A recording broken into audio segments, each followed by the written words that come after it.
Pag nag-decide ang isang lalaki kung sino ang gusto niya, yun na yun. Hindi niya na kailangan sabihin. Gagawin niya na lang. Tapos. Ikaw lang ang susi dahil ikaw ang nawalan ng tiwala sa kanya. Aaminin ko sa'yo na yan, dami kong trust issues. Para silang mga kabuting pasulpot-sulpot sa isip ko. Gusto ko na po silang mawala lahat, Nay. Gusto ko na pong magtiwala ulit.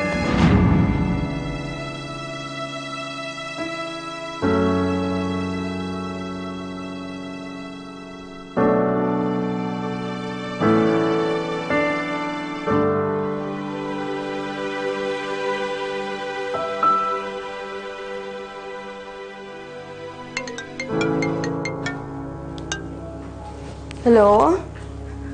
Manang Loleng, napatawag ho kayo. Alam mo ba na nandito ang asawa mo? Oo nga po, nagsabi sa akin na magdi-dinner daw siya kasama ng mama niya.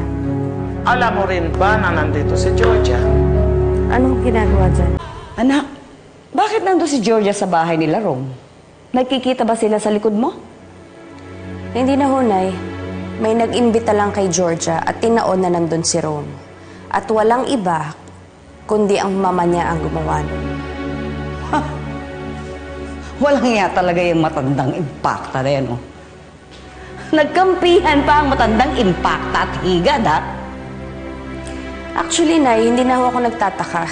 Dahil alam ko naman na gusto ni Mama si Georgia. Ang hindi ko lang in-expect yung siya pa yung nagtulay para magkita si Georgia at si Rome. Aba, anak, hindi ka nila pwedeng bastusin ng ganito. Naku, makikita sa akin ang dalawang yan. Halika, puntahan natin. Halika. Nay, hindi tayo susugod doon. Ha? Ay, paano na lang? Hayaan mo na lang bang itulak ng Margaritang yun si Georgia sa asawa mo? Ihintayin ho natin umuwi si Rome. Papakinggan natin siya kung anong ginawa niya. Papakinggan natin kung anong sasabihin niya. Doon ko malalaman kung bakit dapat ko pa siyang pagkatiwalaan. Naku, Diyos ko naman, anak ko. Ewan ko ba sa'yo? Bahala ka na nga.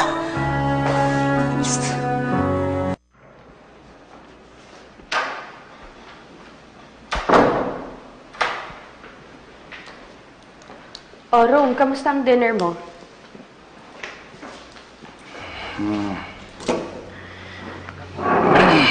Ngayon, actually hindi natuloy.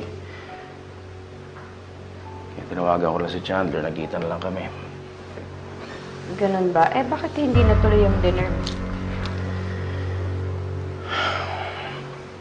May sasabihin ako sa'yo. Alam mo, may ginawa si Mama na hindi ko nagustuhan. Nagpunta ako sa bahay niya, thinking na siya lang ang nandoon. Pagkatapos nakita ko si Georgia. Hindi ko alam na nandun si Georgia. Na-bad trip ako sa kanya, malis ako. Pero bago ako malis, sinabi ko sa kanya na wala na siyang maaasahan sa akin. Ma, totoo itong sinasabi ko sa'yo, hindi ako nagsisinungaling. Naniniwala naman ako sa'yo, Rome. Pero hindi ko rin gustong nangyari. Hindi ko rin pwedeng palampasin to. Kailangan makausap natin si Mama.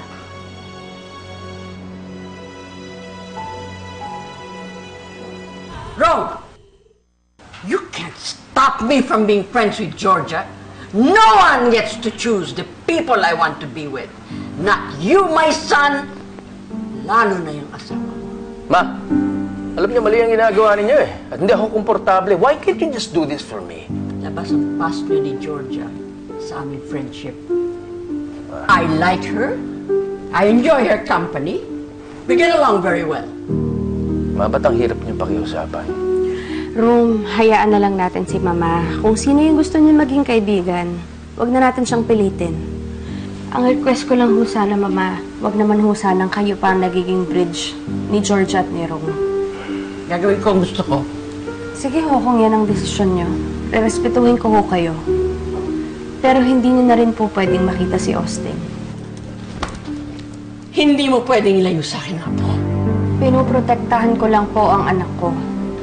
Hindi ko ho siya pwedeng ilapit sa mga taong gustong sirain ang pamilya niya. O o sa mga taong may masamang intensyon sa amin. How dare you say that to me? Tama na! Huwag niyo sasaktan ang asawa ko, ha? Don't you see what she's doing? Wrong! She's brainwashing you! Pag hindi mo kami pagbigyan, kung hindi niyo ginagawa yun, ibig sabihin gusto niyo rin kaming masira. Teka muna. Mas mabuti pa nga siguro kung layo na lang namin si Austin sa inyo. Tama, lagyan na. Protektahan namin si Austin sa inyo. For that woman? Are you crazy?